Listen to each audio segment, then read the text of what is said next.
Hello, everyone. I'm Anodea Judith, and I am so pleased to be speaking to you today, to speaking to the wonderful yoga world that I've been in for over 40 years, and to present to you some of my work on the chakras that I've also been working with for 4 decades. And I'm just so pleased to being able to speak to this intelligent and informed audience as we wrestle with all the ideas of yoga philosophy and practice and take what is ancient into the new world as a way of transformation. So my work with the chakras, as I say, has gone on since 1975 when I first began yoga. And at that time, they didn't even have sticky mats. And yoga was something we practiced in people's living rooms in classes of 3 to 5 people. And I was so excited about what I was learning that I began, like a convert, talking to everybody I knew. And they said, well, show us some poses. And of course, without any training whatsoever at the time, I started teaching, and I decided I had been reading yoga philosophy and discovered the chakras. I decided to arrange my classes along the lines of the chakras, teaching an 8-week series, an intro and then 1 week on each chakra. And they became wildly popular, which set me down the road and getting more trainings and writing my books, and the rest is history. So I've come to look at this ancient system from many, many angles over the years, climbing up, climbing down, spiraling from bottom to top, and bottom to top, spiraling into the heart. There's many different pathways. But let's just look at what the chakra system represents to begin with.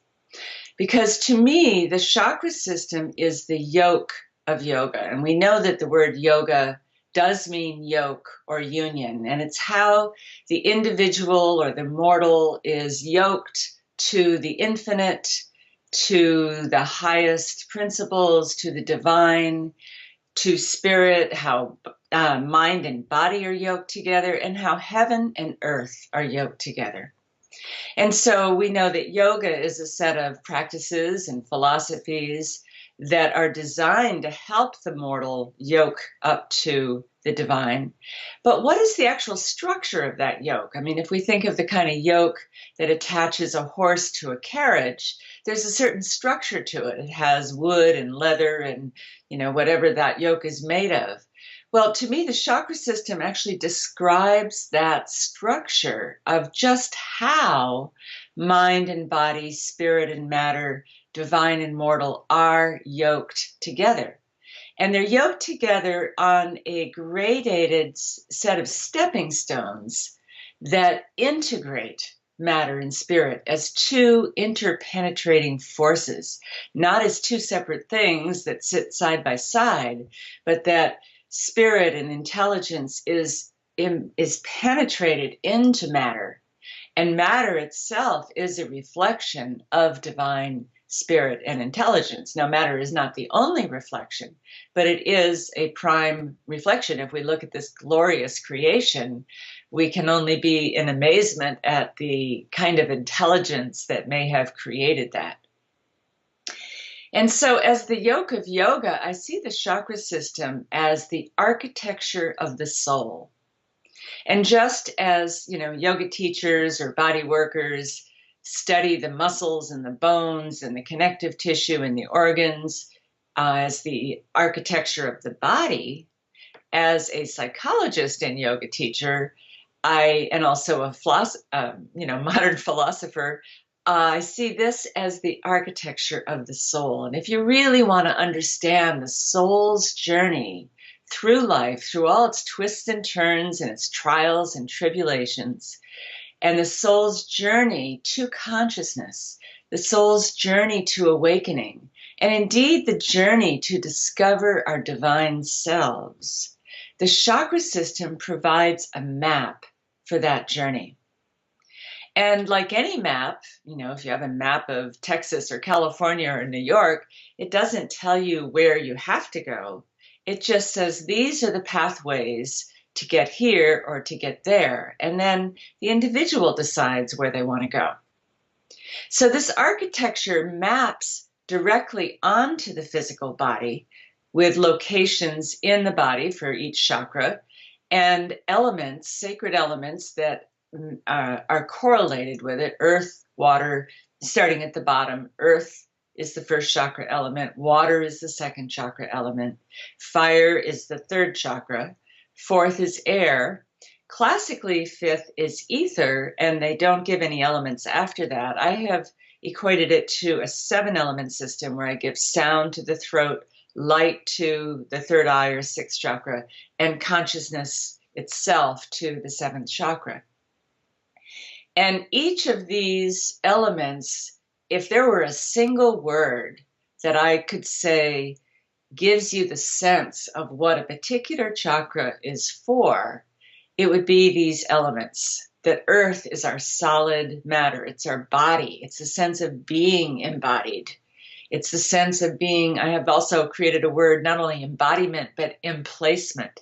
That we are not only spirit that is living in the temple of the body, we are also a body that is living in a geographical location.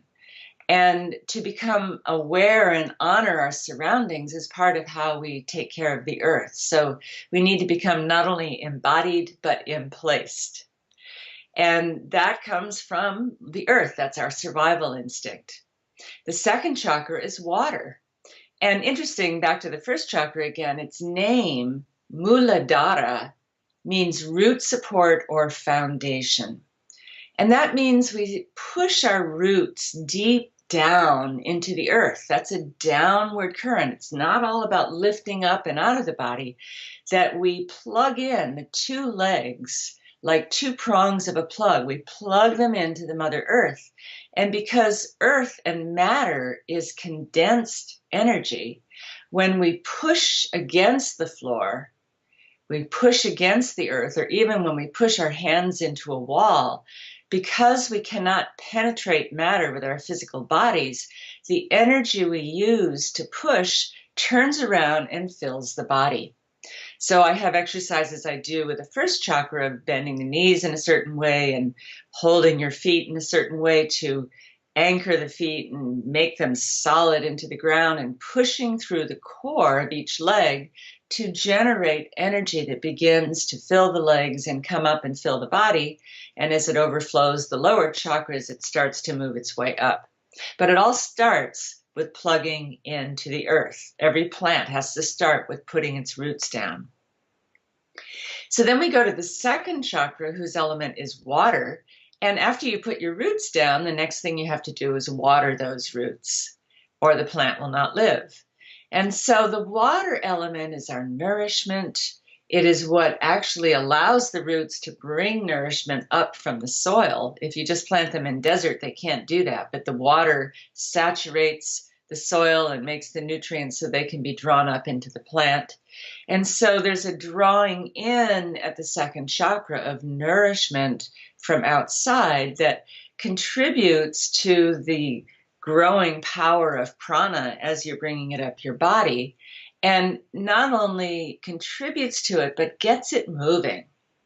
So if the body is a vehicle for our journey, then we think of this like a car. Well, you can get in your car, but unless the car is moving, you don't really have a journey. You're just sitting in a parked car. So we plug in and get stable at the first chakra, but then we want to get the prana moving through the subtle channels in the body called nadis.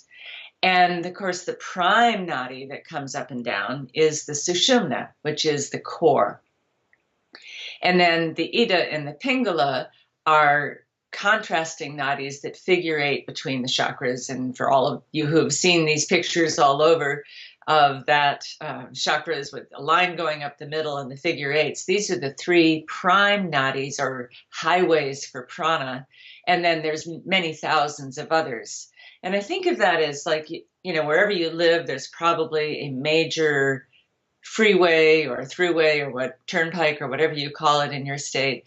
And then if that's crowded, you can go on some back roads, and then there's even more back roads, and then there's paths and driveways. So it's just like even the circulatory system. It has the aorta coming out of the heart, and then it branches and it gets smaller until we go all the way into the capillaries. Well, the prana moves through in the same way, through major highways, and then gets distributed through subtler and subtler channels into each and every cell of the body. So the job of the second chakra is to get that prana moving so that the rivers of prana are flowing to the ocean of bliss.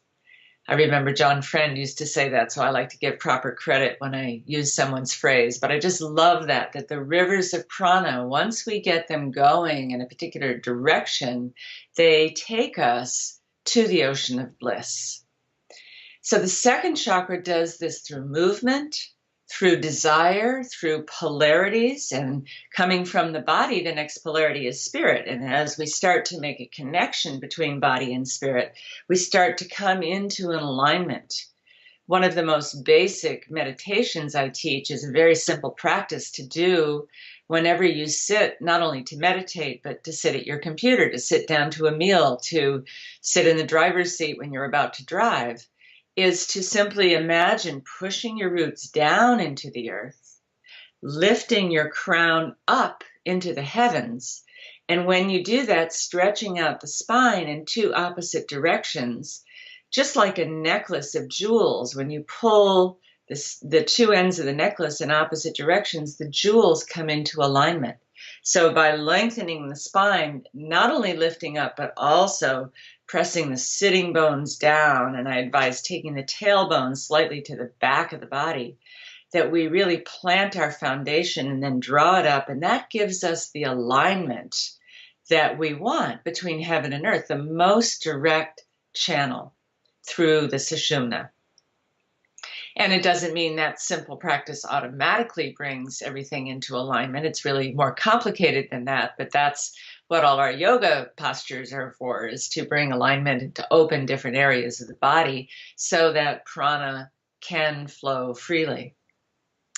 So we've talked about second chakra, the movement. We want to get our hips moving. We want to get the sacrum moving. There's a lot of back and forth, like what we do on our hands and knees when we're doing cat-cow, that just gets the cerebral spinal fluid starting to move through the body. Our movements in practice, especially in vinyasa, are lubricating the joints. So we need water to make life juicy and to get things to flow. If we deny the second chakra, if we deny the pleasure principle, if we deny that tuning into the body and the feeling sense, then we create pain. And many people actually hurt themselves in yoga classes because they're not listening to the sensations in their own body, saying, oh, this is as far as my body can go in this pose. And there's a lot of injuries happening because of that. But we also hurt ourselves in life when we don't listen to how something feels. So that's all in second chakra. Its name, SÄDHANA, means one's own place. And when I first started researching and looking at what different Sanskrit words mean, I discovered svada means sweetness. Now, whether giving the name Svadhisthana had anything to do with that, I don't know. But one time a student said, oh, that means it's my own sweet place. And I think when we look at second chakra, that's a really nice way to think about it. It's our own private, sweet place that brings pleasure and movement and gets the prana moving.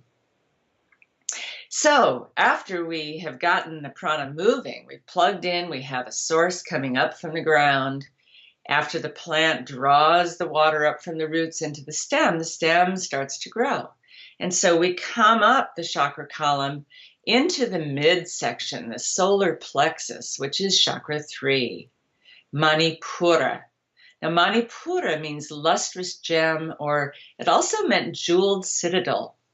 And some of the ancient texts describe how the Chakravartins, they came in on chariots, had a big disk of spinning energy that they could see in front of them, perhaps the dawn of the age of power.